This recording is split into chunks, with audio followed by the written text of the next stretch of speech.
E antes que a gente continue, eu preciso reparar um erro terrível que eu cometi aqui, a omissão da mais importante presidente da Abrage, da Angelina Nunes, a segunda presidente da Abrage, que infelizmente não está aqui conosco pela primeira vez no Congresso da Abrage por razões pessoais, mas que foi absolutamente fundamental no processo de consolidação da Abrage para fazer a Abrage dar um salto muito grande durante a presidência dela e também para evitar que isso daqui fosse um clube do Bolinha. Bom, eu queria continuar agora. Como? Angelina Nunes.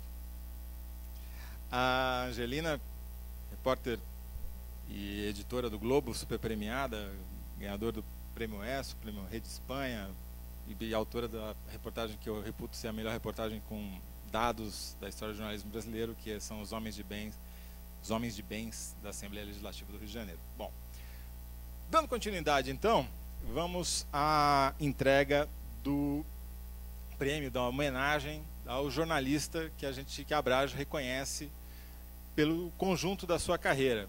E esse ano, a diretoria mais uma vez escolheu unanimemente homenagear o Clóvis Rossi.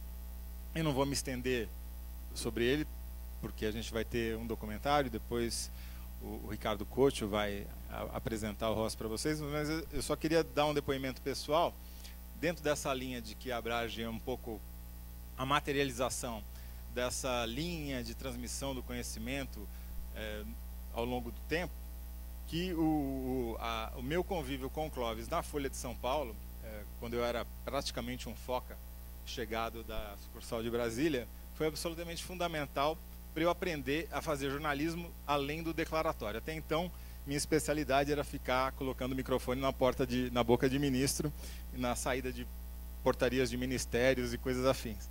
Foi com o Clóvis que eu fui aprender a fazer jornalismo de verdade. Bom, sobre isso, a gente tem, muito mais eloquente do que eu, a gente tem um documentário que a Abrage ajudou a produzir sobre a carreira do Clóvis, que é o que a gente vai assistir agora.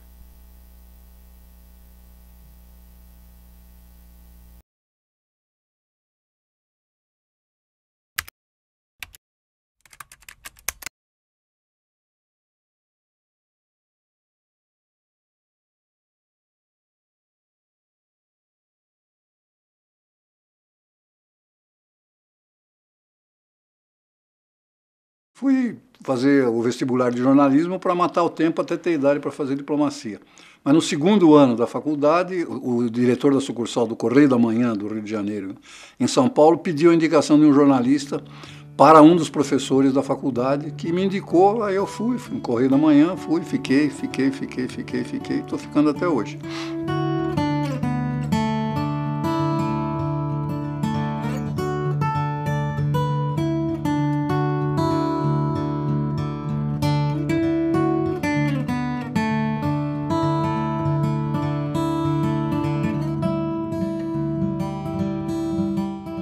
Me lembro mais mesmo, foi a noite do golpe que eu passei com o DKV emprestado pelo meu pai, circulando entre o Palácio dos Campos Elíseos, que era a sede do governo estadual e um dos focos da conspiração, e o quartel do 2º Exército, que então era no centro da cidade, ali na Conselheiro Crispiniano, bem no centrão velho da cidade, para acompanhar o que estava acontecendo até durante a madrugada.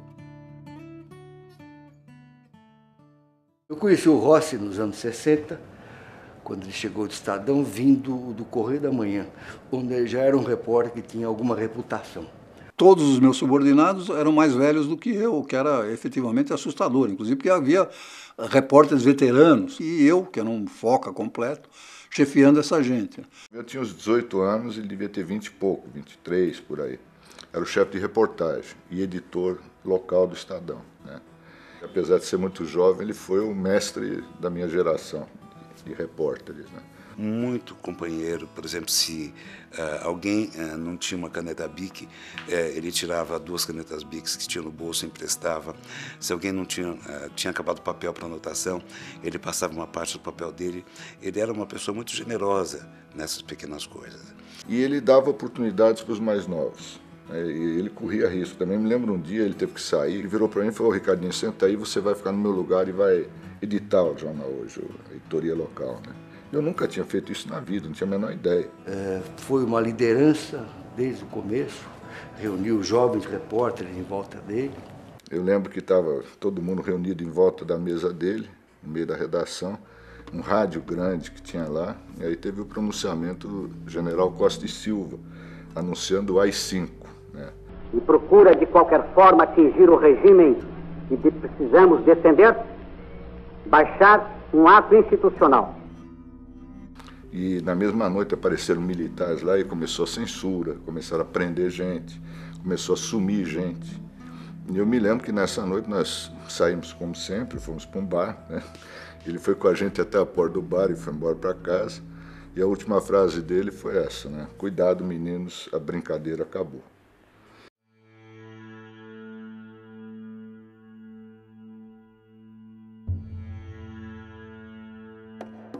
Um dos cortes pela censura que mais me chocou foi numa matéria sobre o surto de meningite em São Paulo. Não era uma matéria de denúncia, era uma matéria de informação factual, buscando chamar a atenção do público e das autoridades para a necessidade de tomar providências em relação a uma coisa que era de extrema gravidade. Agora, por que foi censurada, eu não sei, mas eu imagino que seja para não manchar a reputação do Pra Frente Brasil, do Brasil Grande, que era o que a ditadura militar tentava vender. Né? Em 71, com o aumento da censura, as editorias de política em geral diminuíram, e para abrigar a publicidade do jornal, era preciso abrir mais espaço. O esporte acabou ganhando com isso. E como aumentou demais o trabalho, eu propus a transformação da seção de esporte num departamento de esportes. Fui chamado pelo César Costa, que era o diretor da área de redação, para dizer que meu projeto tinha sido aprovado e que a editoria, ou a subchefia de futebol, devia ser ocupada pelo Clóvis Rossi, que até então era o chefe de reportagem. E só aí eu soube então que o Clóvis tinha sido exilado para o esporte. Houve uma época um certo desconforto entre uma parte da redação, ou enfim, os jornalistas basicamente mais jovens, e o comando da redação. Em consequência desse desconforto, chegou um momento que eu me vi meio que forçado a pedir demissão do cargo de chefe de reportagem, editor de assuntos gerais, porque um repórter meu fez uma reportagem incorreta, denunciando um cidadão qualquer como se fosse parente do Maluf, que teria cometido uma irregularidade. O cara não era parente do Maluf, o Maluf exigiu desmentido, etc. e tal, e eu, para não entregar o repórter, preferi entregar o cargo. Até que, durante o incêndio do edifício Andraus, o Quartino de Moraes, que era o chefe de reportagem, estava num local acompanhando e orientando a cobertura. Na reunião de pauta das 6 horas da tarde, o Pedreiras, que era o diretor de redação, queria saber quem é que iria editar aquele material do incêndio, que era a grande reportagem do dia. Eu sugeri o Rossi. E mais tarde ele chamou a mim e ao Frederico Branco e disse: chama o gênio de vocês lá, manda ele editar o incêndio.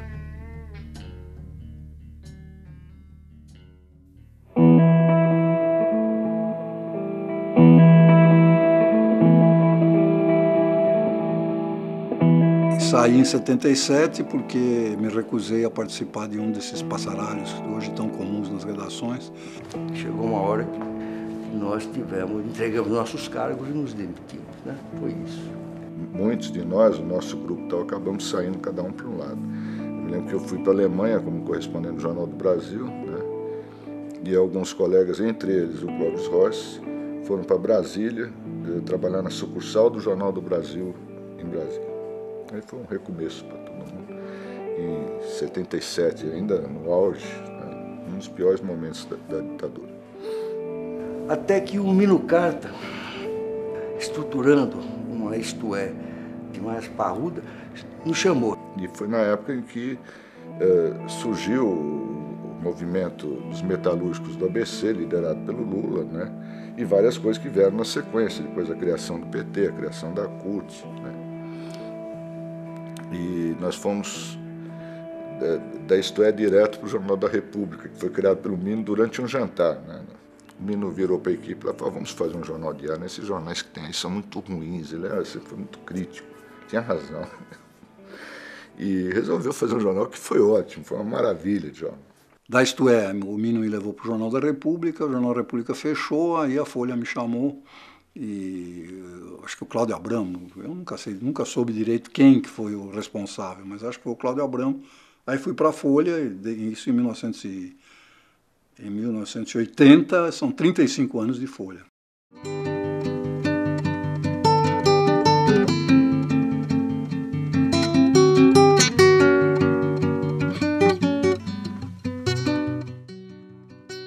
Foi lendo os artigos dele que eu tive a ideia de ser correspondente estrangeiro. Isso era no início dos anos 70, e eu ficava impressionado com o Clóvis. Cada dia ele estava em alguma parte do mundo, onde tivesse uma crise, uma guerra, ele estava lá. Ele sempre foi um repórter do mundo, né? Grandes conflitos, a passagem de ditaduras para a democracia, que marcou muito a vida dele. Essas matérias me agradaram particularmente porque eu participava da festa. Argentina, Uruguai, Brasil, Chile, Bolívia, Paraguai, América Central, Guatemala, Nicarágua, El Salvador, depois na Europa, Espanha, Portugal e finalmente África do Sul. O Rossi é um homem que cada vez que ele viajava, ele montava imensas pastas com recortes, sempre humilde em relação àquilo que foi produzido antes dele, para aquele determinado país, para aquela determinada pessoa. Eu lembro da questão da crise aguda na Argentina, na virada para o século XXI, que ele fez uma cobertura bastante intensa e muito preocupada com a situação das pessoas que estavam nas ruas, batendo panelas e acabaram derrubando os governos. Então, acho que ele trouxe assim, uma visão bastante forte daquele momento que merecia. Peguei um avião e fui para Buenos Aires e acompanhei aquilo tudo e fiz uma página relatando até a queda do De la Rua, os incidentes, etc. Foi um trabalho que eu gostei muito de fazer, porque ficou muito completo. Ele é uma pessoa muito aguda, assim, né? Muito perspicaz, vai nadando de braçada assim, em muitos temas. Uma das matérias que eu tenho bem na memória, e agradavelmente na memória, do campo de refugiados de Jenin, na Cisjordânia. Foi em 2002, quando Israel reocupou os territórios palestinos, e eu consegui, com um grupo de jornalistas estrangeiros, um holandês e um belga, conseguimos ir até o campo de Jenin, e eu fiz uma reportagem que me deixou muito angustiado. Como é que você, não estando presente na hora, pode determinar qual era a versão correta? E há sempre uma pressão muito grande em Israel, Palestina, há uma pressão muito grande dos dois lados para tentar influenciar o noticiário, para fazer patrulhamento sobre o noticiário e tal. Nós estávamos entrevistando o embaixador dos Estados Unidos na Guatemala e, de repente, abre a porta do gabinete do embaixador e um segurança americano grita que estão jogando rockets contra a embaixada, foguetes contra a embaixada. Vão todo mundo para o chão. Eu acho que foi a única entrevista que eu fiz na minha vida deitado.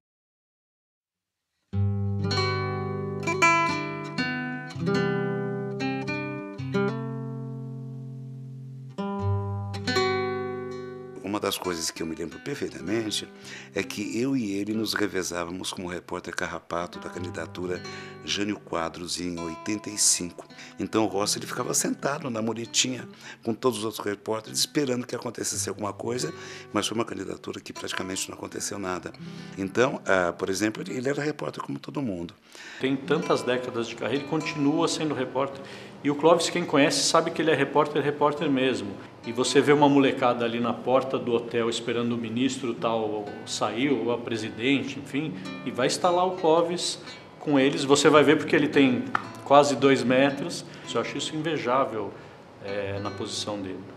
O Clóvis tem fome de notícia, muita fome, e o mais impressionante é que ele nunca perdeu isso ao longo de uma estrada muito comprida, que é a estrada dele. É difícil você reunir no mesmo profissional algumas qualidades invejáveis como jornalista. É impossível você terminar de ler um texto do Clóvis Rossi sem saber exatamente o que ele quis dizer, o que ele está reportando ou, no caso de uma opinião, o que ele está pensando a respeito.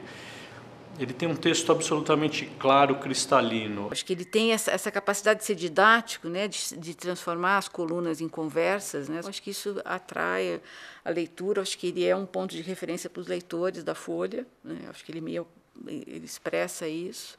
E acho que ele consegue fazer isso por conta desse domínio que ele tem, né, dessa facilidade de trafegar por vários mundos e não ter medo, e ter curiosidade, basicamente ter muita curiosidade. Clóvis não é um sujeito de olhar para a árvore, para o pequeno, para a miudeza, para o trivial. Ele é um cara de sempre procurar o grande retrato da situação. Eu acho que ele se preocupa em ter essa visão mais global, mais dinâmica do que está acontecendo. Eu acho que isso faz dele um repórter com muita versatilidade, né? Ele é muito rápido também, impressionante a produção dele. Chega a ser irritante pela facilidade, pela velocidade com que ele se desembaraça do que é pedido para ele e do que ele mesmo propõe. Se deixar, ele faz o jornal inteiro sozinho. Ele tem uma rapidez de produção de texto, então enquanto você está lá penando para terminar o seu primeiro texto, o Clóvis já mandou 5 textos e a coluna dele. Na hora que eu tenho a primeira informação sobre o que eu pretendo escrever, seja matéria, seja coluna, eu começo a escrever mentalmente. Aí, à medida que as informações vão aparecendo, eu vou refazendo a matéria mentalmente. Na hora que eu sento para escrever o texto definitivo, já está quase tudo mais ou menos memorizado. É como você ter um teleprompter inexistente na tua frente na hora que você vai escrever. Fomos a Brasília entrevistar o Lula, que então era presidente candidato à reeleição. Saímos de São Paulo na véspera. Às 8 horas do dia seguinte, o Clóvis já tinha tomado café com o ministro da Fazenda, ele já tinha a principal reportagem de economia da edição do dia seguinte. Ou seja, enquanto todo mundo estava lutando ali para abraçar a tarefa de entrevistar o presidente, o Clóvis já estava no trabalho que é o que ele gosta, que é o seguinte: olha, eu quero saber o que vai acontecer. Se ele gostava demais de uma determinada figura pública, nem por isso ele a favorecia no momento que ele iria montar um texto para ser publicado. Então, uma profunda honestidade. Acho que foi a única vez que tivemos uma divergência mais séria, foi quando eu estava no governo, e ele escreveu uma coluna que ainda escrevia sobre o Brasil, né? Detonando com o Brasil, sabe? Criticando. Ele sempre foi muito crítico, muito cético, né? Uma característica dele. E foi uma época que as coisas estavam bem, né? 2004, por aí. O país estava crescendo. Eu liguei para o Tavinho, o diretor lá, e falei: quero responder esse negócio do Rossi aí, que eu não concordo. Aí aconteceu uma coisa engraçada, eu escrevi uma coisa muito dura e fui mostrar para o Lula, né? Porque eu estava trabalhando no governo, não podia fazer as coisas sem consultar o chefe, que era ele, né? Aí ele leu e falou: você não vai publicar isso não, eu vou jogar fora esse negócio aqui, porque você é muito amigo dele, vocês vão brigar, você não vai resolver nada, né? Eu não acho legal. Eu falei: não, só vim te mostrar em consideração a tua posição aí, mas eu vou publicar. Eu já combinei com a Folha, falei: bom, você que sabe, o problema é teu, você vai assinar, o problema é teu. E aí saiu, né? E muita gente achou que eu tinha rompido com o Rossi e tal. Não foi isso. A mulher dele, que é minha madrinha de casamento, a cara ficou mais chateada do que ele. Ele não ligou para isso não, porque ele sabe que o jogo é esse mesmo. Cada um tem a sua posição, a sua opinião. Ele tem essa preocupação de estar aberto, né? Estar poroso a essas diferentes visões, mesmo que muitas vezes o que ele escreve não seja unanimidade, que eu acho que não é. Mas isso aí é o valor da crônica, da coluna. Eu acho que é um grande modelo de jornalismo sério, né? De jornalismo competente, dedicado. As coisas não acontecem por acaso, ele não ganhou essa fama, esse prestígio, os prêmios e tal à toa. Não foi por sorte. Ele realmente se preparou.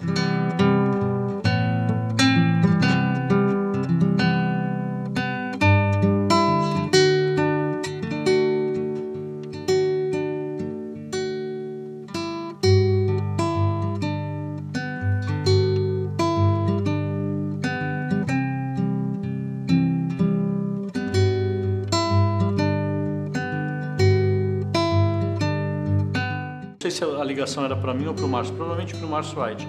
E a gente estava conversando e alguém falou: Márcio, é o Clóvis Rossi no telefone. E o Clóvis tem esse sotaque paulistano, da Moca, Brás, Bexiga, Barra Funda, enfim, daquela região, é muito arraigado até hoje, é um sotaque muito forte. E uma diversão nossa, minha e do Márcio na época, era imitar o Clóvis, porque ele tem um timbre muito característico. Eu não sei se eu ou o Márcio imitamos ele, alguma coisa, eu já sei o que o Clóvis vai falar, ele vai dizer, o ministro fulano de tal é um idiota. Aí a gente fez essa imitação, e aí quando viu o telefone estava fora do gancho, e o Clóvis provavelmente ouviu a gente imitando, e aí quando atendeu, acho que ele ficou bravo com o Márcio, eu não lembro direito. Podemos acender as luzes? Bom, resumir 50 anos ou mais até de carreira em menos de 30 minutos nunca é uma tarefa fácil, mas acho que a Paula e o Peu fizeram um ótimo trabalho e conseguiram dar uma boa visão panorâmica sobre o que foi a carreira do Clóvis, tem sido a carreira do Clóvis até agora. Mas, na eventualidade da gente ter deixado alguma lacuna, eu queria chamar aqui ao palco o Ricardo Couto para entregar a homenagem, o prêmio da Abrage ao Clóvis Rossi e também para apresentar o Clóvis. Por favor, Ricardo.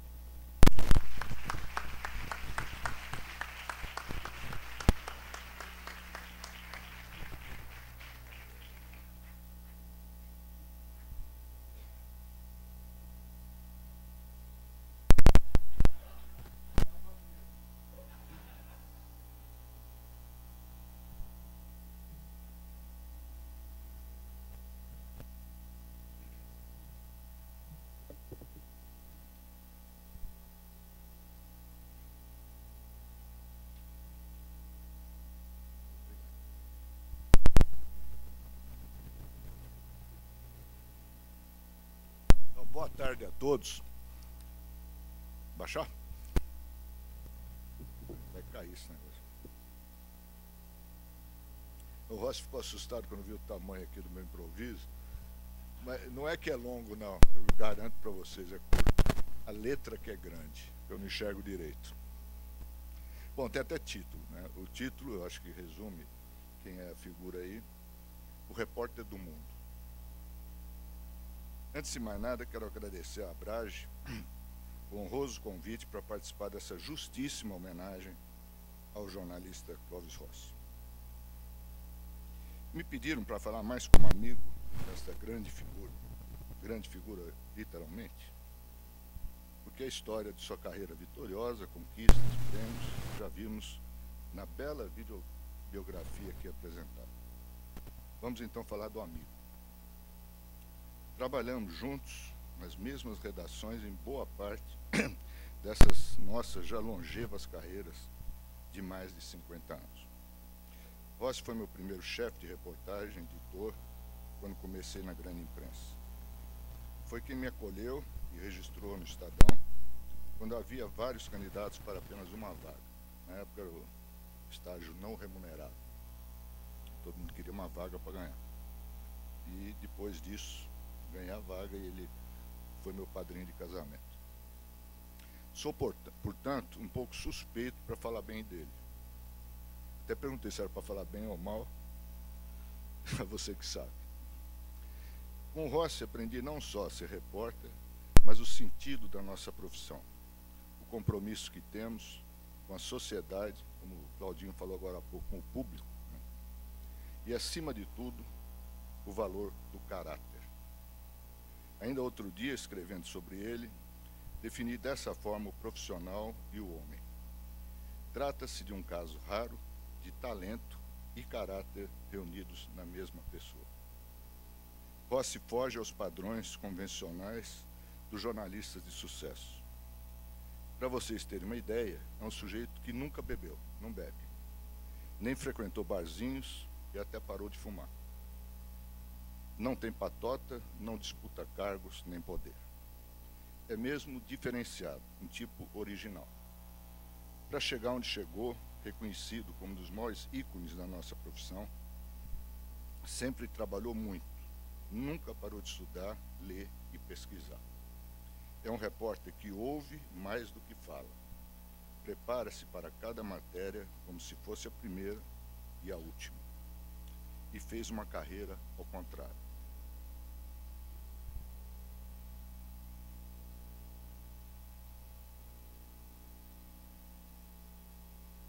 isso mesmo. O Rossi começou como chefe, chegou editor-chefe do Estadão, no auge da ditadura, sem querer, pressionado pelos seus colegas da redação, e só depois se tornou o grande repórter que é. Realizou-se como eterno enviado especial e correspondente internacional. Viajou pelo mundo todo, acompanhando de perto boa parte dos principais acontecimentos deste último meio século, a longa travessia de velhas ditaduras em jovens democracias. Pode-se dizer que é hoje um repórter do mundo. Vou só contar uma história. Isso é a pedido da minha mulher, que falou que está faltando história nesse texto, né? Então acrescentei uma aqui. Certa vez, não me lembro se foi no Estadão ou na Folha, mandaram nós dois para a cobertura de uma das muitas crises da Argentina dos anos 70 e 80 do século passado.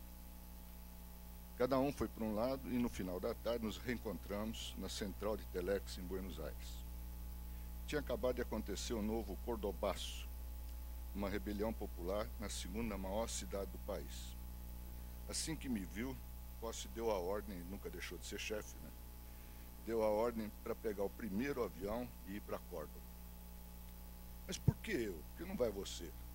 Ainda ousei lhe perguntar, já que assim como ele, não sou muito corajoso para essas aventuras, longe disso. Mas não teve jeito. O argumento dele é que já tinha uma entrevista muito importante marcada com o senador para o dia seguinte. E lá fui eu de madrugada, peguei o avião, rodei de táxi pela Córdoba conflagrado, sem sair do táxi, não era louco, e vi o que tinha acontecido. E voltei correndo para Buenos Aires. Ao reencontrá-lo, na central de Telex lá, queria lhe contar o que passei, o que aconteceu, mas ele nem quis saber. Senta aí, Ricardinho, escreve logo essa matéria que o jornal já está fechando. Esse é o Rossi.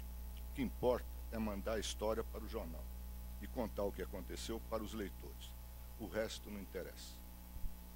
Para deixá-lo feliz, basta lhe dar uma boa pauta, junto com uma passagem de avião, para qualquer lugar do mundo. Ele não escolhe o lugar.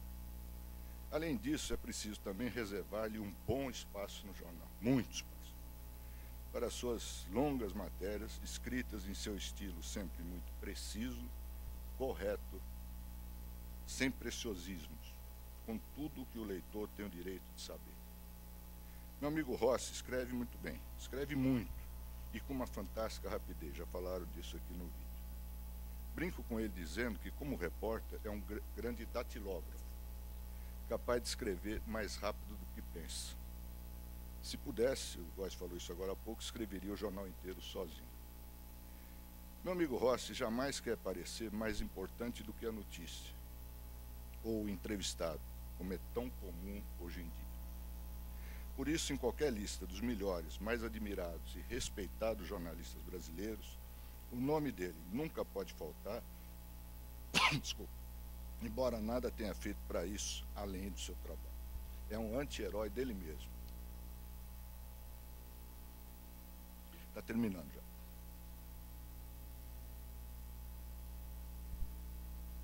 Apesar disso, não fosse pelo tamanho, passaria desapercebido em qualquer grande cobertura. Sou testemunha de que até hoje trabalha como eterno foca para garantir um destaque na primeira página.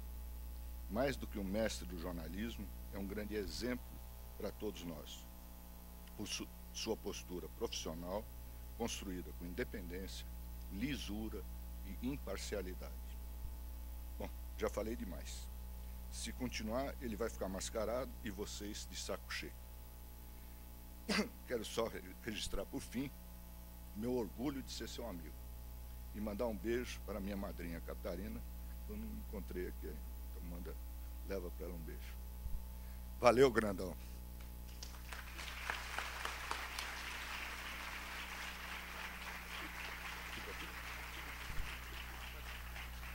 Clóvis, por favor.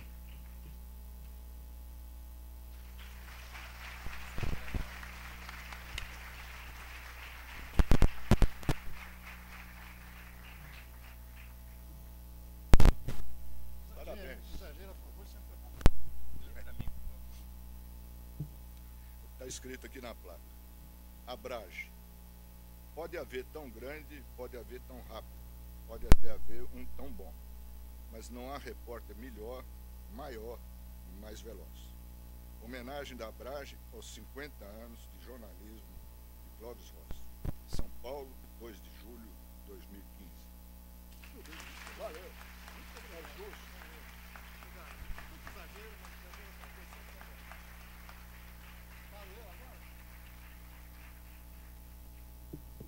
Posso tirar daqui?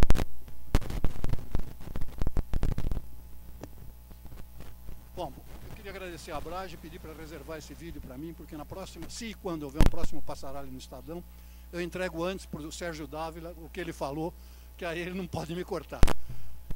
Reservem esse vídeo, por favor. Eu queria dizer o seguinte, eu acho sempre bom esse tipo de homenagem póstuma, ainda em vida, porque você ouve os elogios que você, morto, evidentemente, não poderia ouvir, né? Eu não sabia, se tivesse morrido, se a homenagem fosse póstuma realmente, eu não saberia que eu sou o cara, como exageradamente descreveu o Ricardinho, descreveram os companheiros que foram ouvidos, aos quais eu agradeço. Agora, eu confesso que eu não sei como é que eu cheguei até aqui. O Claudinho sabia, contou direitinho como é que ele chegou até aqui. Eu não entendo como eu consegui chegar até aqui, porque eu deveria ter desistido no meu primeiro dia de chefia. Como o Ricardo já falou, eu fiz a carreira ao contrário. Comecei como chefe, a rigor, e vou terminar, graças a Deus, como repórter. Mas no primeiro dia como chefe, eu já era para ter desistido. Não tinha chegado ainda aos 23 anos, tinha acabado de me formar, tinha acabado de me casar, e de repente me escalaram para ser chefe de reportagem e editor de assuntos gerais do vetusto Estadão. Como o Ricardo já falou, ou alguém já falou aqui, todos os meus subordinados eram mais velhos do que eu, alguns já eram ícones da reportagem, do jornalismo, e eu tendo que chefiar esse pessoal. Meu primeiro dia como chefe e como editor de assuntos gerais foi ainda por cima um sábado. Aí, o dia até correu bem, sábado é um dia relativamente morto e tal, sem grandes problemas, até que chegou a hora da diagramação. Para mim era um denso mistério, né? Eu tinha acabado de me formar, mas não tinha aprendido nada na faculdade, exceto noções básicas de ética, que eu agradeço até hoje a Casper Libero pelo que aprendi nesse capítulo.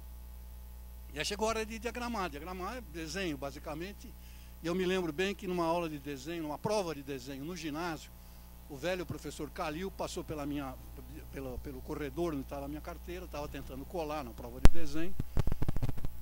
E o professor Calil falou: pode entregar a prova porque arquiteto você nunca vai ser. Profético, professor Calil. Aí fiquei alucinado com aquela coisa de diagramação, de mandar nos outros, de mandar em gente mais velha. Eu devia tratar os repórteres de senhor, né? Que meu pai tinha me ensinado a tratar os mais velhos como senhor, e eu aprendi e tenho dificuldade até hoje de largar esse hábito. Aí, ainda por cima, naquele tempo em que os jornalistas ainda não nos havíamos aburguesado tanto, poucos eram os que tinham carro, e eu era um dos que não tinha carro, e o jornal disponibilizava uma Rural Willys. Alguém sabe o que é Rural Willys aqui da garotada? Não? Um jipinho para levar os editores para casa. Então me levaram, eu e um dos outros editores, não me lembro qual deles, fomos para casa. Ele morava perto, eu morava na Henrique Schalman, ele morava acho que na Cristiano Viana, na Travessa da Rebouças, talvez a Cristiano Viana. Quando chegou na esquina da Rebouças, com a rua dele, eu ia ficar ali, descer o resto a pé, porque enfim, ele era editor sênior, eu era editor júnior, tinha que fazer um parte do percurso a pé. Na esquina tinha uma padaria, da padaria sai um cara atrás do outro, o cara de trás dispara no da frente e cai no pneu da perua sangrando. Aí o rapaz, o outro editor que estava comigo se prontificou, graças a Deus, a levar o rapaz para o hospital, e eu fui para casa a pé, entrei, beijei minha mulher e disse: nunca mais volto naquele jornal. Nunca mais, não é para mim esse negócio, não vai dar certo, eu não sei mandar nas pessoas, eu não sei diagramação, como é que eu vou trabalhar num lugar desses? Por sorte, era sábado, naquele tempo o Estadão não circulava segundas-feiras, portanto, no dia seguinte, domingo, eu não precisei trabalhar, fiquei em casa. E minha mulher, coitadinha, menininha de 19 anos ainda, certamente preocupada com a possibilidade dramática de ter um velho, um chato, nos primeiros meses de casamento, o dia inteiro em casa e ainda por cima sem dinheiro para pagar o aluguel, insistiu para que eu voltasse ao jornal, pelo menos para tentar, né? Vai lá, tenta, quem sabe, de repente vai dar certo. Vai. Aí a cabeça esfriou, a poeira assentou um pouco, eu fui na segunda-feira e acabei ficando. Mas sempre me perguntando o que é que eu estou fazendo aqui. E não foi só nessa ocasião, não foi não só, nem sempre por isso, mas em muitas outras situações eu me perguntava o que é que eu estou fazendo aqui. Lembro, por exemplo, do Chile, a cobertura do golpe no Chile. Eu cheguei a Santiago alguns dias depois do golpe, porque a cidade ficou fechada por terra, mar e ar para a carnificina que se fez.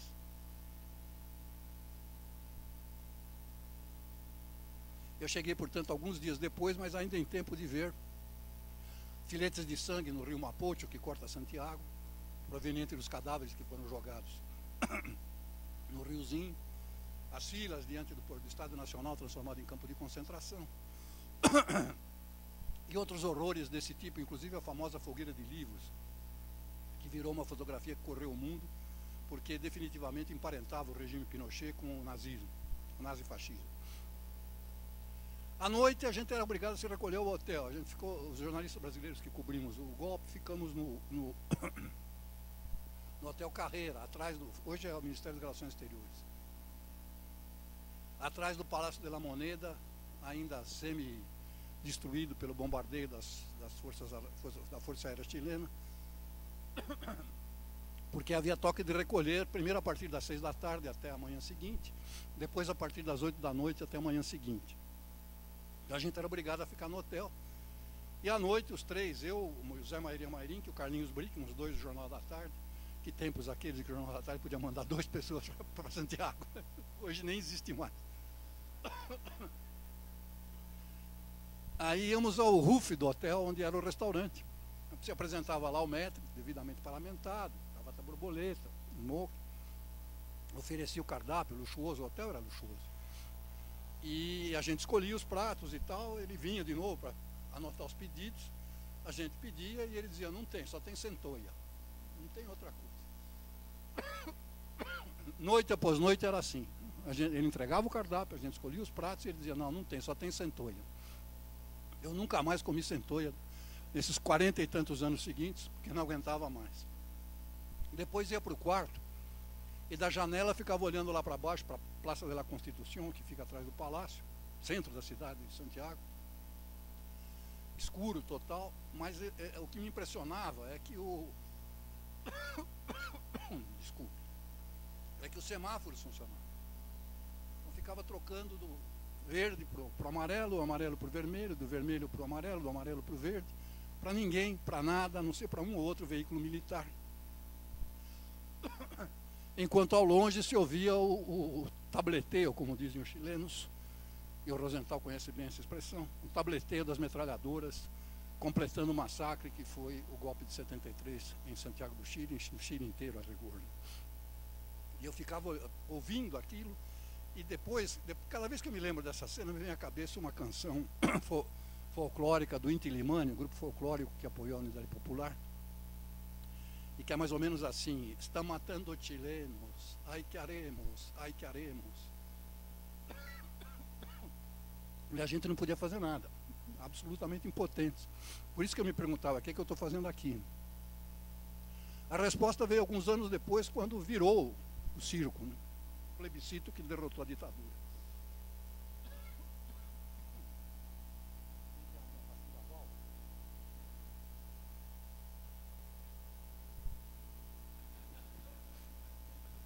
Só podia ser o Ricardinho.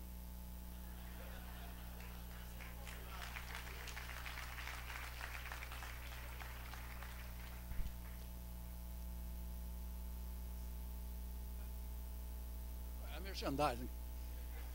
Vai por aqui entre os patrocinadores. Pastilhas Valda. Bom, anos depois, no plebiscito que derrotou a ditadura, eu fui cobrir. Seria num domingo, e no sábado a Embaixada Americana chamou um grupo de, sei lá, 8 ou 10 repórteres para avisar que eles achavam que a ditadura ia perder, mas ia tentar fraudar o resultado. e que nós ficássemos à disposição para que eles pudessem nos fornecer os elementos para fazer a denúncia da eventual fraude ou suposta fraude.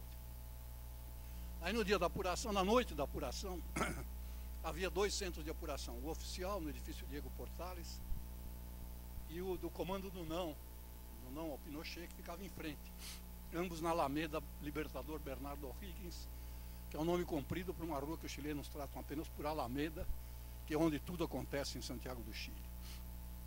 E eu ficava pulando do Diego Portales para o comando do comando não para o Diego Portales, à espera dos resultados, que não aparecia de nenhum lado.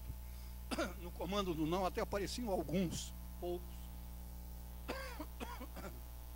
insuficientes para determinar qual seria o resultado final. No Diego Portales, nada, zero de resultados, o que fazia aumentar a expectativa de que realmente eles iam tentar fraudar o resultado. Porque se de um lado você já tinha alguns resultados e no Diego Portales não, nada, alguma coisa devia estar acontecendo. Já se aproximando do horário de fechamento, quase meia-noite, sei lá, eu fui para o Diego Portales para começar a redigir a famosa até o fechamento desta edição, blá, blá, blá, blá. Quando por trás de mim veio a Patrícia Verdugo, uma notável jornalista chilena, autora de alguns livros sobre a ditadura, sobre a repressão, sobre a corrupção, inclusive, da ditadura, e soprou no meu ouvido: ganamos. Assim, na primeira pessoa do plural, porque acho que uma das coisas que eu prezo muito em jornalismo é que, na hora que você tem que escolher entre a civilização e a barbárie, não tem outra escolha que não seja a civilização.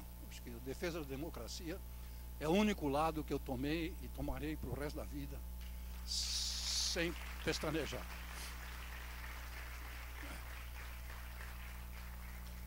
Depois do ganamos, veio a festa na rua, na Alameda, e eu descobri, enfim, o que é que eu estava fazendo ali. Eu estava simplesmente contando a história do meu tempo, que o grande barato do jornalismo é esse.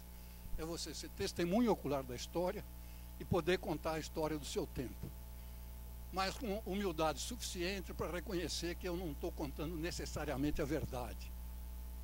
Uma vez eu ouvi uma definição de reportagem numa palestra na USP do Carl Bernstein, um dos 2 famosos repórteres do caso Watergate, que diz o seguinte, entre aspas: reportagem é a melhor versão da verdade possível de se obter.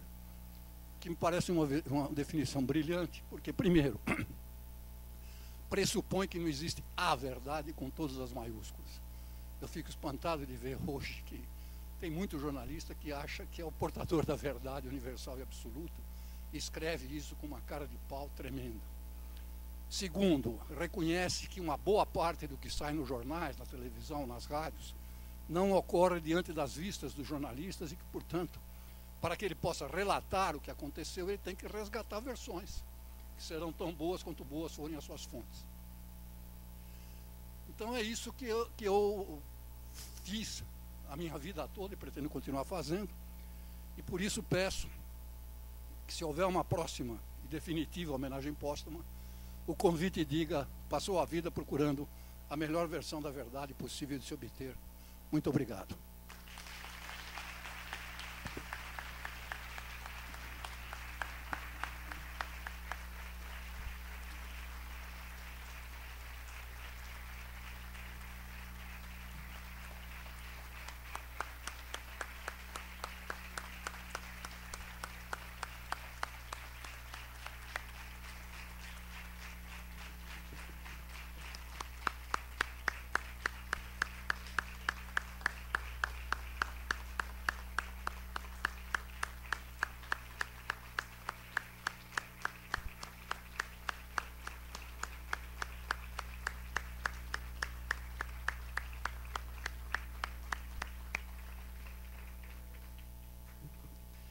Bom, queria agradecer a todos, especialmente ao Clóvis, porque ele acabou de me confidenciar um pouco antes de começar aqui que ele, na verdade, ele gostaria mesmo de estar hoje na Grécia.